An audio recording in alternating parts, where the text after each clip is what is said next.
Welcome to Wellbeing Wednesdays. Today we have a very special guest with us, Dr. Anjali Hooda, who's a renowned obesity, metabolic medicine, and clinical nutrition specialist in India and the US. Someone who's focused on spreading education and awareness about disease prevention and treatment. She is the founder and managing director of a company called NutriFit, which is focused on spreading the message of metabolic diseases leading to cellular aging and unhealthy body, mind, and rapid aging. She started this company primarily because of her own life story of being someone who was unfit to becoming fit and bringing in a permanent change.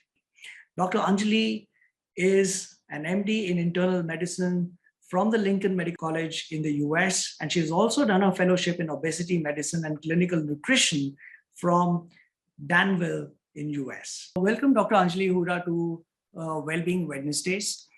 My first question to you is, how did your journey towards spreading awareness and disease prevention begin? What was the motivation behind this? Yes. So I was a chubby kid in school. I never realized health was so important. I was a sports person, never realized that was indirectly helping me so much. But when I got older, at my first kid, I went through something called postpartum depression, which also I was not aware. Only later I found out that was the case. I became extremely overweight, I think because of the depression, and I couldn't recognize myself. And of course, then I kept studying and everything and started to lose the weight off, like how best I knew. Being a doctor also, since, we are not educated nutritionally very well, we are doing a lot of medicine, we are giving a lot of medicine, but we are not educated in that part.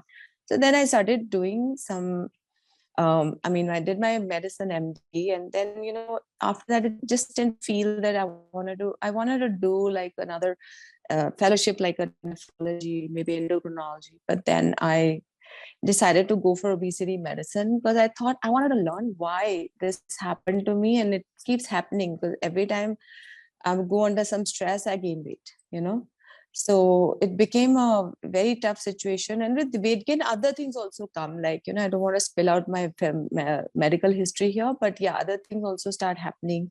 So that was my thing, that people are like, if I don't know how to handle myself, then imagine a layman who doesn't know much about medicine, much about how to nutritionally be okay. And so I started learning and then started practicing it as a part of my practice.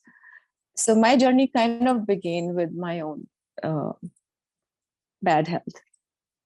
So, Dr. Anjali, one of the things that people tell us is that they don't have time. They are busy with their work schedules. What I want to really ask you is, what is more important? How often you exercise or how much you exercise? What, according to you, is the more important thing? I think exercising is really not one of the major part of your journey. I think, but to say that I don't have time is totally misnomer. I think everybody can take out 20-25 minutes of their daily life to do some physical activity. And I'm not even talking about doing an hour in the gym. I'm saying 20-25 minutes of something that can, you can do like a cardio or maybe yoga, or something that can help your body physically. Although exercise, I would say, is 20% part of the journey. 80% is going to be how you are mentally, how you eat, what you eat. Those factors are more important than exercise, but then exercise also helps you mentally.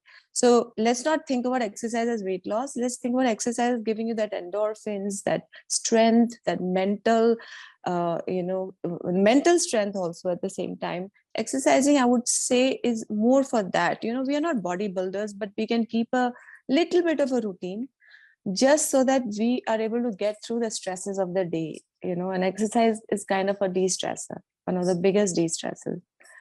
Many people say we don't have time to meditate, we don't have time to exercise, but we have time to take all the stress in the world. You have to be mindful of that. Very, very important. Very important. Got it. I think that's a very valid point that you brought up. Now, yeah, I've seen a lot of people who are struggling to bring down their weight. They're struggling to lose inches. They're doing their bit. They exercise, they diet, but maybe their metabolism is not geared up in that particular manner. So, what is the role that metabolism plays in losing or burning calories? And what are the effective ways to boost your metabolism? I think metabolism, as far as I'll tell you, it only goes down with age and excess fat, and there's an overplay of hormones. So it's not something that happens very quickly. It takes time for that metabolic rate to go down. And we keep eating excessive carbohydrates. We sleep late. We are not optimizing our day in a way that we can get everything done, especially for our own self. So the metabolic rate will go down, and age, as I said, is a very big factor. But as I say that, I also say that with age we need to start focusing more on these things. So with when you older, you have a little bit more time, I feel, because now you have little more access to money, so you can use that to take care of your lifestyle. So when I talk about metabolic rate, how do you increase it? You have to eat enough proteins. You have to make sure you build muscle. You have to make sure that you don't eat junk, because that's going to suppress the growth hormone. It's just going to, the longevity suffers if you are going to be doing all these things. And another reason why our metabolic rate is kind of down is because we don't we are not living as per the life that God has given us. We used to walk a lot. We used to get up a lot. Sedentary lifestyle is what I'm saying. At the end of the day, I think that really, really plays a role. Getting up from chair and going to get yourself a glass of water is about 20 calories burned. And that is not a small calorie. That's like half a Mary biscuit. So, we can do things to increase our metabolic rate very smartly. We can do just 10 push-ups in the morning. That's it. Maybe do 10, 20 squats. But we're always focused on, oh no, I need 1 hour in the day. So that 1 hour was made by trainers and gyms to get you in. It was not something that your body is designed to. You could be doing very well in a 15-20 minute spot jogging. But we have been tuned into thinking that 1 hour of the gym is so important, otherwise we can't get the benefit. So people start thinking, okay, if I don't have that 1 hour, forget it, I'm not doing it. So yeah, like my rule is this rule of 7. Even a 7-minute exercise can change your life. So I would say literally put a timer of 7 minutes and do anything, and even that can increase your metabolic rate. That's my take on it. So, in those 7 minutes, what should be the priority? What exercise do you think that a person should be doing every day in those 7 minutes? There should be 1 minute of stretching, so that you're able to do something else. And then there could be 2 minutes of rasa coding, like, jump rope, to 1 minute of push-ups, 1 minute of abs, like crunches, and then 1 minute of squat. Something you can use the entire body, basically, I'm saying. Right. And squat, doing push-ups and squat is another one of the best exercise, because this is using a lot of upper body. Squat is the bigger, like, your quads is the biggest muscle. So when you do that, you're using maximum blood flow. And then you can spot jog or just jump side to side or whatever. I think these should be very easy. I think the whole idea is to keep every part of your body moving. Yeah, very important. Awesome. So, Dr. Anjali, my next question to you is that a lot of people, when they go through stress, they start binging onto food, and usually it is not the healthiest of food that they binge on. Has stress got some relation to obesity? Can you just share your thoughts on that? Yeah, stress is directly related to hunger hormones. When you get stressed out, your insulin sorts of start spiking. You see people people who are in high stress jobs have more diabetes than normal people, right? Because their insulin becomes imbalanced. So when you go through stress, you spike your insulin, and insulin is our hunger hormone. Then there is a ghrelin, another hunger hormone. So they go out of balance, and then you start wanting to eat something to immediately feel better. And usually your choice is going to be something that is a comfort food. I will not say so everybody is going to eat ice cream and pastry. They could be eating a paratha or jalebi depending on what their comfort food was. So, and that time you're not thinking that, oh, I'm hampering my life, but that time you want to just get out of that situation. So how you gonna tune to it is, whenever you get stressed, start practicing eating maybe nuts. Start practicing maybe drinking lots of water. Start practicing maybe calling a friend. So you have to get tuned to this, work on yourself for getting tuned to this, because I know I've been there. I have done this junk food eating at the times when, I've been stressed out. As I said, I've gained a lot of weight. Now stresses have not gone away. Stresses are still there. But now I tend to drink a lot of water. I'll go for a walk, just something else to make you feel better. Because when you do walk or exercising, that is like an endorphin rush. So that makes you feel better. And even after the walk, you're going to feel better. Whereas when you binge on junk, you're not going to feel, after that few minutes, you're going to feel guilty, and you're going to, that cycle never stops. So I think stress is directly related to obesity. Definitely. And so, which means that a person would need to work on internalizing and bringing in raising the level of consciousness and mindfulness to be Yes. able to manage their health better, and which is where the outcome of it would be that they start consuming better food and they start exercising. Now, how does one get over stress? So basically, you have to de-stress by various methods. So, I'm of an age, and I know that stress has become a part of life. And some days are good, and then again, a stress comes. Some good, and what is my go-to has been is a lot of breathing exercises. Sometimes I'm also not able to make it to the gym when I'm too stressed. I'll be very honest. It requires too much motivation to, change and go. So breathing exercises help me a lot.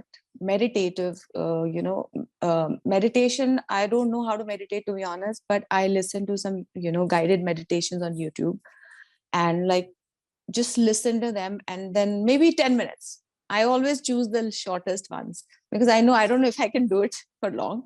So choose the shortest one. Then I listen to this high vibration music, which I don't know if it works, but I have seen that it starts calming me down. It's not immediate. It's not like, okay, I meditated and I'm like, wow, great. No, it doesn't work like that. It's not like a glass of wine. It is like, your body will recognize it. You will understand that, yeah, okay, your stress hormones are going down. Your something called sympathetic overdrive, which we get into, is like a vagus nerve overstimulation. We are so stressed out, we get into that drive, and we don't know how to get into the parasympathetic drive.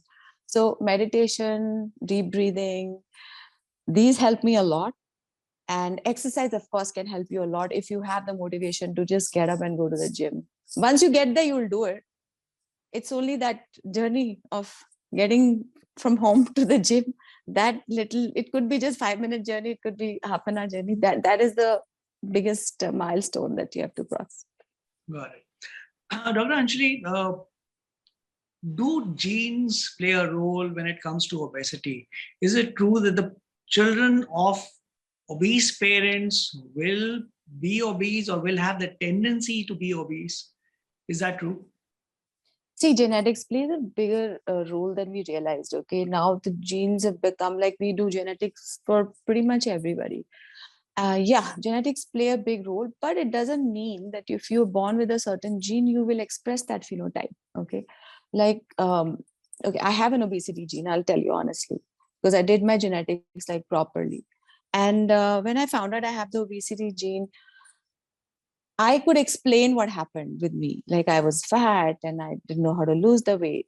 But then when you have changed your way you live, change the diet, body goes into this. This is science is called epigenetics, where you can change the expression of a gene. If you're born with a bad gene, does not mean it has to it has to come into a phenotype, like it doesn't have to express itself.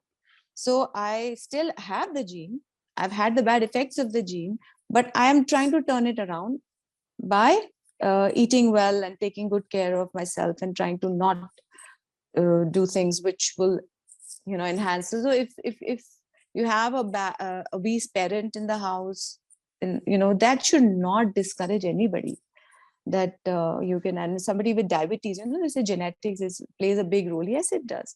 But then so then you work on it if you can, and it is completely, it can be turned around, that is for sure. So one more question that comes to my mind is, and this is something that I've heard a lot when I'm speaking to people in the wellness space, that does gender play a role? I mean, it is a lot of people are talking of that women in India beyond a certain age, they start putting on weight. Uh, does gender play a role, or is it also the consumption pattern of food in certain geographies that is impacting? I would like to understand that. See, I'll tell you what happens. Let's say a couple walks into my clinic, to lose weight, and they're in their mid 40s, let's say. And when we start them on a similar, plan, because only the difference is the calorie intake. But we start them in similar, because they live in similar houses. What I see that a man loses weight faster than the woman, and the reason being the muscle mass and the testosterone. Basically, a woman does not have a higher muscle mass, because women don't tend to build muscle. They tend to have this notion that if they lift weights, they will become big. So that being the problem, most of the women clients will not lose weight effectively, not because they're females, but because they don't have that muscle mass. Okay, they're not born with enough testosterone. So for us to build muscle is also another challenge. But you can have that metabolically active brown fat in your body, which women tend not to have. So, and in geographical areas also, I will tell you, the diet patterns over, consuming too much carbs, and being, sometimes women are homemakers, so they're home, they have more access to food at most times, and they get, actually women are also multitaskers, if you ask me. They do too many things. They take care of the house, kids, work, in-laws, they do everything. And they tend to get more stressed out, and that adds to their weight gain. Then they are also stress eating. Then they're also not exercising enough. Then they're also, when they get time, they're usually, like, the pattern is they'll head to a beauty parlor instead of a gym to feel better. So this is the pattern, and it's real. So geographically also, let's say if you're a more carb eating society, but that woman quality doesn't change anywhere. Our Indian woman is the same everywhere. You see it in north, you see in south, you see it east or west. They're all the same. Women are extremely hardworking. I'm not being a feminist here, but I know that they work too hard and they take too much on their plate because they're nurturers. So I feel women need to start taking care and start understanding that they need to build that muscle for their own self, for their own bones, for their own self, so that they can, have a better metabolic rate, and they can also remain fitter as compared to the male counterparts. So one more question that comes into our mind, which is, extension of what my earlier question was. People in North India are consuming a lot of wheat, and people in South India are consuming a lot of rice. And you find that people in North India are a little more obese, or are known to be a little more obese. Is wheat consumption playing a role? It possibly is, because now the gluten is non-GMO. Sorry, it's a GMO gluten. The quality has changed. So we've been North India. I'm from North, so we've been eating wheat as a kid, and wheat was not as, I would say, as dangerous as it's become now. So, but at the same time, when I do see the obesity rates in South, they're pretty similar.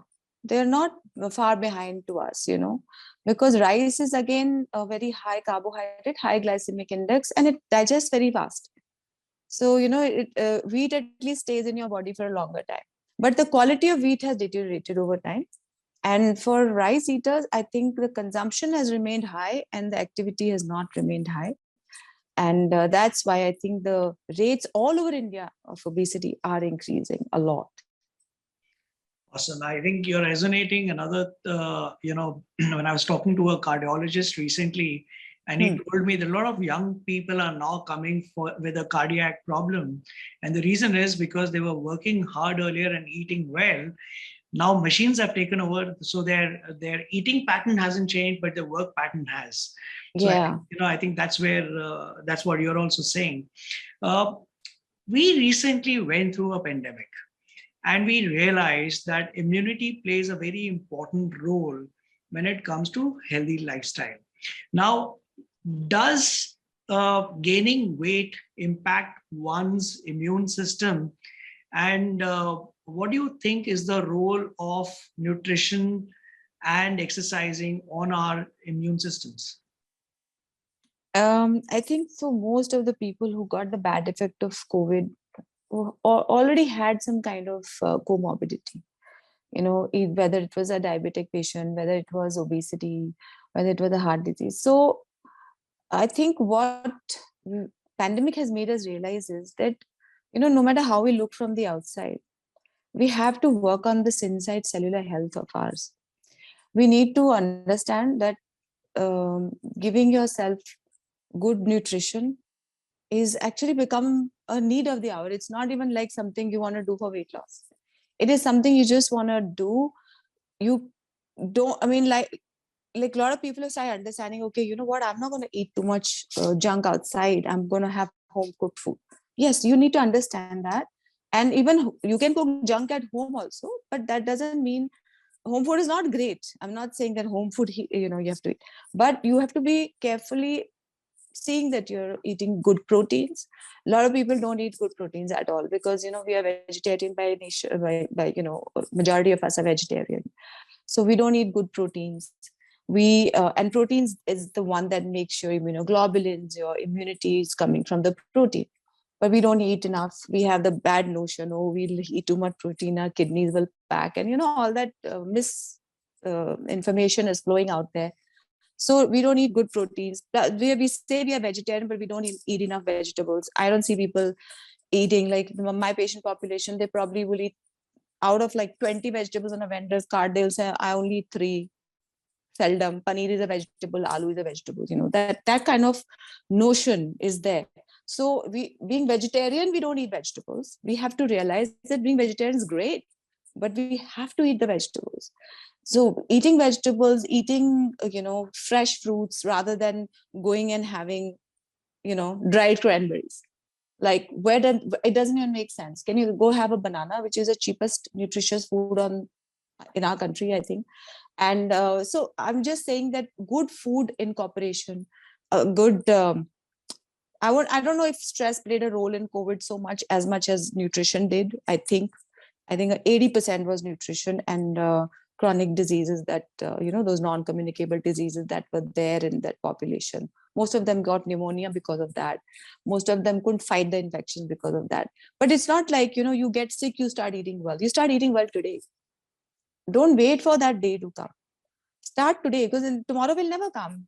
Start today. Today you just say, okay, today I'm going to have like 2 bowls of vegetables and 1 bowl of fruit, and I'm going to lessen my wheat or rice intake, and I'm going to have some more exercise in my life. I mean, it's really not that difficult, but we just don't want to do it. We just keep thinking and thinking. Procrastination is a very big thing when it comes to good health. And sometimes there's lack of information also. So, how does functional fitness and mobility exercises improve muscle health and flexibility in our human body? See, functional fitness is nothing but using your, no equipment, right? You're just using your own, I would say that ancestral kind of workouts where like my chachi used to do this, gandasa, for cutting grass, right? So that is functional fitness. We are not here in a AC environment in front of a mirror and doing weights. Functional fitness means you're walking up and down the stairs, you're not taking the elevators, you're not so suppose you want to pick up your grocery bags, you don't tell your driver that please pakad lo. You carry your own shopping, you walk a lot, you don't always take the car to just to go 5 minutes. So these are functional fitness. This is functional fitness, nothing else. And how that will improve is because that's the natural way your body will take to it. Take doing artificial workouts and all, that is not, initially should not be the way. Of course, you want to contour your body accordingly, you can do it, but it is more about doing daily life activities, whatever you do, lifting your furniture, picking up a bucket of water, those kind of things. That is functional fitness, and that is increasing, that is keeping you mobile, and then you can always use your body as a weight, like I said, push-ups, squats, those kind of things. Squats help your lower back. You want to pick up something, squat and pick it up, from the floor. So that is functional fitness, and it can go all day. It doesn't have to have that 1 hour. This can go all day. I completely agree with you. I mean, I think this is one way people were keeping fit in the olden days compared to the comforts of what we see today. Also, Dr. Anjali, India is considered as a diabetic capital now. Does glucose act as a double-edged sword on longevity factor? What are your thoughts on this? Yeah, I think sugar or glucose, you can call it, which all carbs will convert into glucose. They are toxic to the cells, basically, if overdone. In fact, we don't really need glucose, honestly. We have, if you talk about caveman time or early man time, there was really no grain. Grain came very late in introduction into as the population increased. So I think what I'm trying to say is that glucose can really hamper your health, and nobody consumes very little of it. Everybody goes overboard, and that affects the longevity of the cells. So I will add to this that, let's say you have to have glucose, but do some fasting. Get some bad cells to die and good cells to wake up. So yeah, glucose can be very, very toxic to health, and diabetes has become more and more and more prevalent in this country because we are over consuming. We don't even realize, and there's false advertising. No added sugar. If you see, there'll be a lot of packets of snacks or things will be saying no added sugar, but if you turn around the label, you'll see there's a lot of sugar already. No added sugar is such a wrong term, and I don't know who allows this, but but people have to be mindful. How can you start attacking the company? So I have no such vision in my life, but I want to make people aware that, listen, if you're going through this journey and if you want to avoid glucose, even read the healthier snack option, read their labels. There'll be a lot of glucose, a lot of carbohydrate, trust me, and a lot of preservative. So just read the label, see what you can take out of it, and make your own decision, but learn. And diabetes is also on the rise because we're consuming, like if I was eating 5 chapatis a day, I'm still eating 5 chapatis a day, but my activity has gone from 80% to 20%. So sedentary lifestyle. And then it's like calorie in is too much and calorie out is too less. So, then you get fatty liver, fat starts storing, then you start producing less insulin. And then first it is actually insulin spikes, and then that leads to lack of insulin. Then you become ultimately, you have to start the insulin shots. So yeah, but God gives you that time. It's not like, you're overnight a diabetic. You're first a pre-diabetic, and when to, that's when to reverse it. But tell me, Dr. Anjali, that can nutrition and exercise help you reverse diabetes? Yes, completely. So only areas where I don't think it can be reversed is somebody on a very high dose of insulin and they are chronically diabetic. So those people, I find it difficult for them to completely reverse. They might go off insulin, but come on pills, or they might have reduced the dose of insulin. But 80% of times, we can completely nutrition and exercise can reverse diabetes. You don't even need a pill. I swear, you don't need a pill. But I do give it. I'll tell you why I give it. Because when you are trying to change your lifestyle, you need that bridge of support. And that support can come from allopathy for sure. I mean, I respect allopathy. I've been an internal medicine doctor. I respect that. But that bridge can be made with that medication. But a lot of people, again, you see the misinformation is, if I start a diabetic medication, I'll become used to it. This is a common question from all my patients. And I keep telling them, no, you can go off this. You can go off your hypertensive medication. You can go off your diabetic medication. You just need some support, because when you are trying to lose weight or when you're trying to become non-diabetic, you are eating less of carbs, but your liver is not ready to produce the glucose that you need for what you were used to. We are digging into the stores, so we are not used to that. So then your body can get into this you feel dizzy and headache, and then you give up.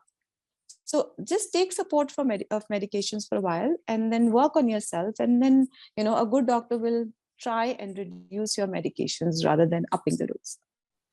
I have a question which I'm sure a lot of your patients would have been asking you. You're a diabetic, you love sweets, and then you take on to sugar-free drinks and sugar-free food and alternate sugar stuff. What does a person who's diabetic, who loves meetha, what do you recommend he should do? I think when a diabetic loves meetha, it's a problem with the body, not the mind. So it's not a game of willpower. I want to explain this to all people who will watch this.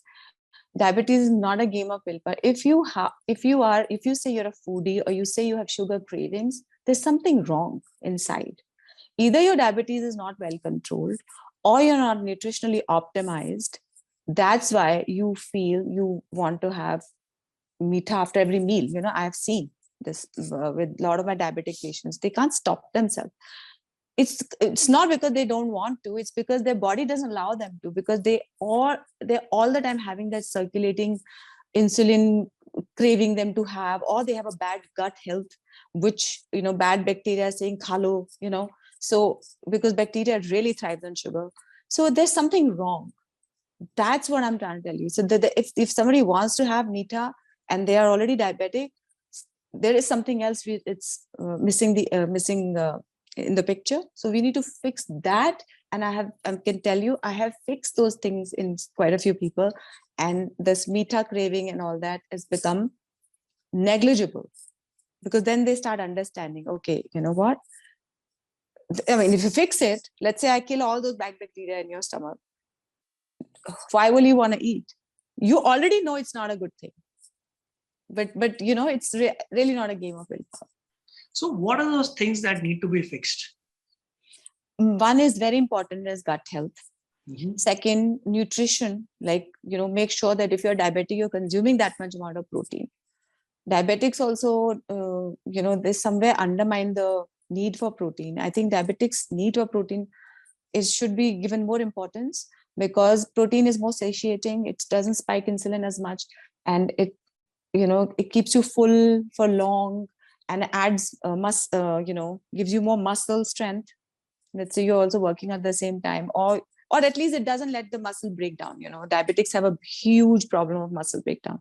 So eating good amount of proteins is number one. Second, fixing the gut. Most diabetics will have dysbiosis, which means there is a bad bacterial overgrowth. So that is important to fix. You don't have to really do a very expensive test for that, but yeah, you can empirically treat somebody on a high, suspicion. Okay, this person has a bad gut, so let's start treating this person. So these two things I would fix. Got it. Now, Dr. Anjali, we are living in a world which is dictated by technology, and everybody has a screen in front of them. In fact, almost like every moment of their being awake, they have access to digital content. Yes. Are you using technology to connect with your patients, or sharing information, creating awareness, or treating patients? How are you using technology? I use it in quite a few ways. One, I try to make videos and put them out there solely for educational purposes. I don't see it as a money making strategy. I've never even thought of that. So then we have patients on like WhatsApp groups in our practice, so that if there's any we're constantly in touch with them. So if there's any information we'll want to share with them, then I built an app like maybe 6 years ago, too ahead of my time. It's called Live NutriFit. So now what we are trying to do is it's a very interactive, very reasonable, chargeable app where you can. It's been mainly for prevention of health and less for treatment.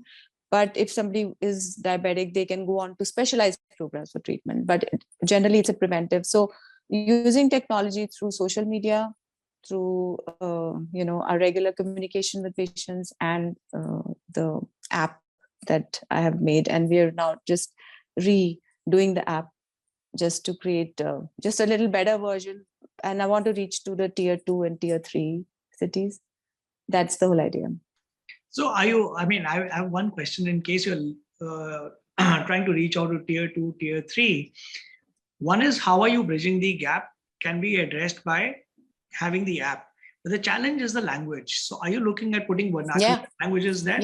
Yeah. Definitely. We're doing 5 languages right now. So Hindi is one. Yeah. And then I don't know, 3 other languages still yet to choose, but definitely we are doing English, Hindi for sure. Because there's so many languages in India, it's so hard to decide, which one to go for.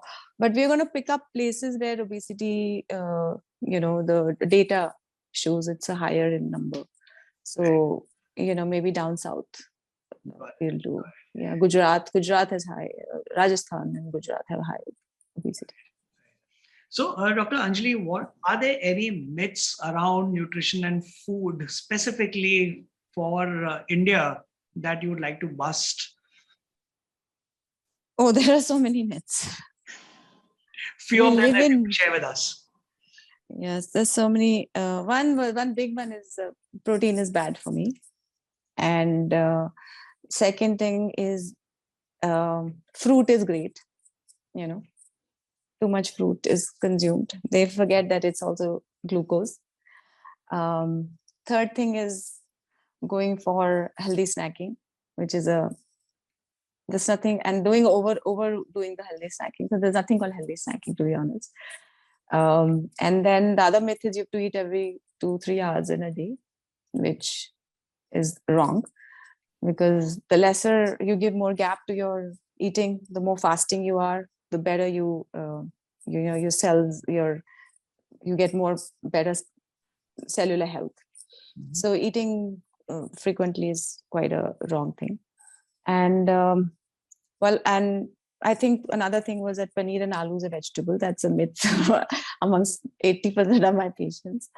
And also one big myth is that about general lifestyle is that people think that diet and exercise has to go hand in hand. Like tomorrow I want to change my life, I'll join the gym. That's a big myth.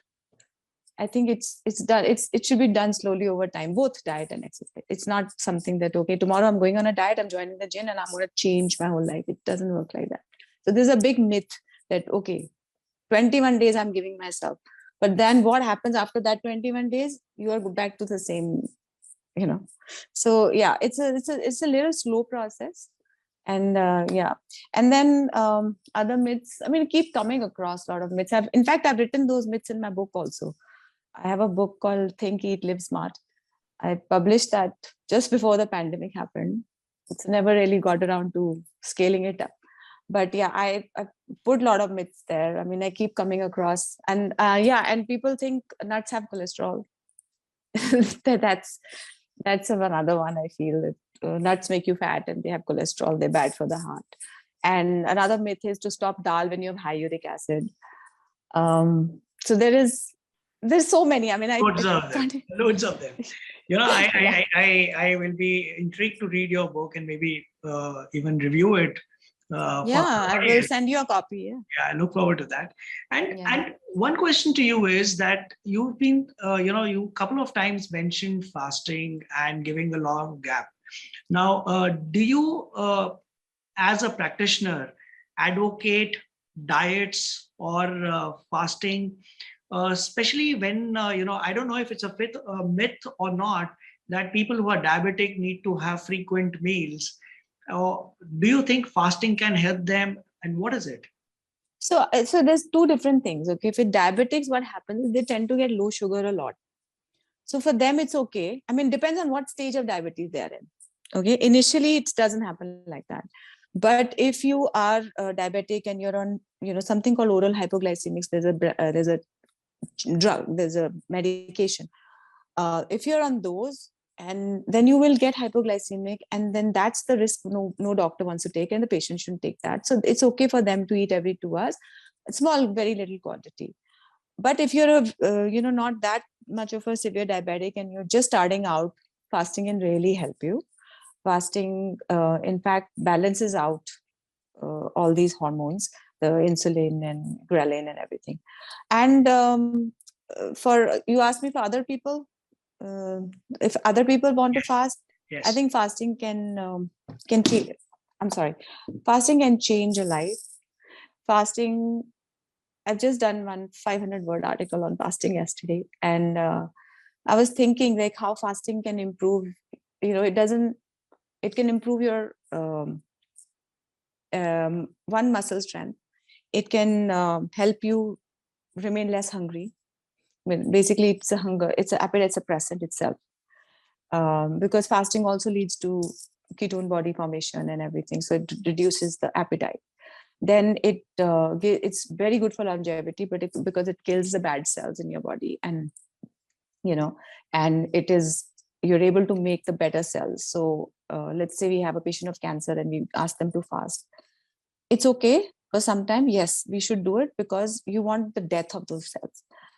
And fasting was basically also designed to feel energetic, because if you are fasting, you will realize that so I don't know if you've ever done a 24-hour water fast, just funny.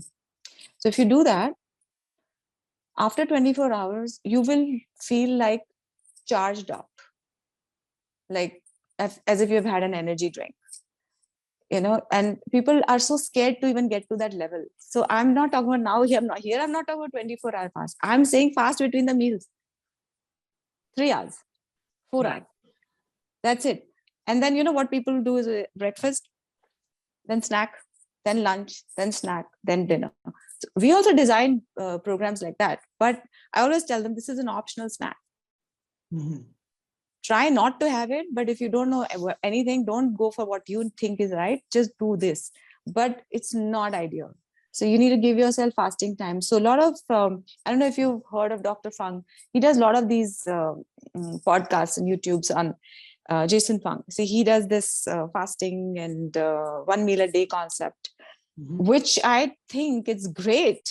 And if we could do it, we'll spend less time grocery shopping, we'll spend less time in eating, doing dishes.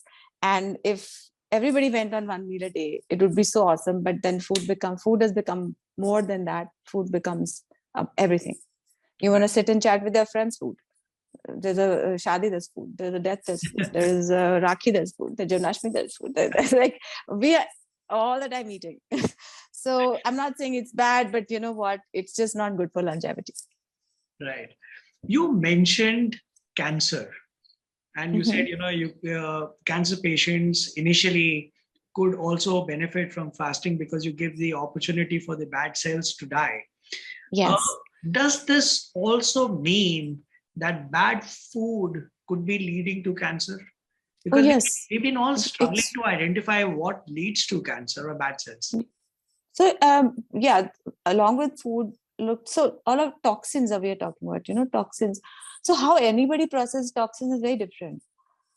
We all getting exposed to pretty much similar toxin, but A has a cancer, B doesn't. Because A has a better genetic structure, maybe a better immunity they're born with, and B was, the person with cancer is not. So the only thing that one can do in such situations is toxic overload is there, but understand that it's not only coming from food, it's coming from plastic bottles, it's coming from the receipts, it's coming from uh, you know uh, the cosmetics, the shampoos, it's like everywhere. And the preserved snacks and stuff and foods that we eat, the longer the list of nutritional contents on the back of a label, the worst food that can be. It should be simple, Right. 4 or 5 things in it, and that's it. That's why home food is better. So anyway, so there's cancer toxins is everywhere. But yeah, I think if everybody fasted, we could all avoid it. Got it. Got it. My last question to you, Dr. Anjali, is since you're passionate about nutrition, you're passionate about exercising, and you're a trained medical specialist, what are the 5 tips that you would like to share with our audience of how to lead not just a healthy lifestyle, but a holistic lifestyle? Well, I'll probably share what I do. I mean, it's I don't think I'm the greatest benchmark on that, but I have developed a sense of doing things a better way. I think one, we need to eat less, not a lot. Eat only as much as your body needs, or only when you're hungry, which is like legit hunger, not mental hunger. Drink lots of water, because water and hunger, the body can't recognize the difference if you're dehydrated or you're hungry. So drinking water is essential. Meditating a little bit every day, maybe 5-10 minutes. Exercising at least 20-30 minutes a day. And eating your proteins, making sure that your plate has more greens, more veggies, and then carb and protein can remain the same amount, but it has to be a lot of fiber and so these salads, raw vegetables, these kind, or boiled vegetables. I would say India with the raw we don't want to eat. You can have steamed and raw. You have to have enough of fiber per day, because fiber also engulfs toxins. So if you're doing that, and then sleeping is another very important part of life. 6 hours to 7 hours in our age is fine. Kids have to sleep more, but I see kids sleeping even more, lesser and lesser day by day, which is becomes turned around. Like we sleep more, I think, than kids. So yeah, so sleep, water, good nutrition, mental state, mental health, and obviously gratitude is one thing that like I have gratitude for this interview. I mean, gratitude is one thing that will lead us to a better life. What a beautiful way to end this conversation. It is about holistic living, not just physical exercise and food, but there's far beyond that makes you internally strong and strong enough to fight all the negatives that we are living in today. I really thank you from the core of my heart, and on behalf of Business World, to take out time and share this valuable information for our audience. Thank you so much, Dr. Anjali Hooda. Thank you so much.